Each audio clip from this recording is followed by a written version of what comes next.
Conselho Ministro aprova Loron Lima Fulanzunho no dar Loron Nacional TASSI.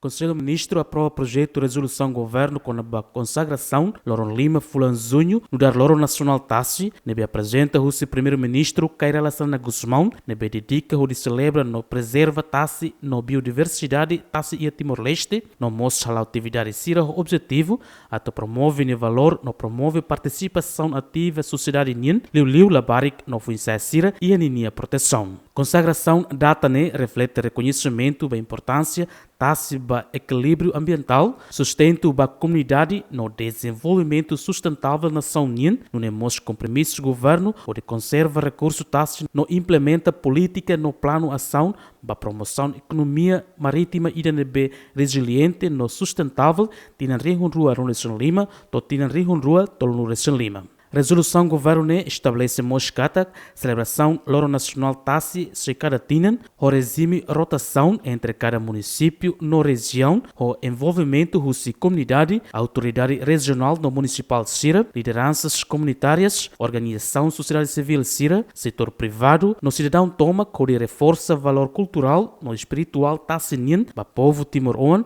no compromisso nacional para preservação TASSI. Simão Ximenes, bem-vindo Ximenes, GMN.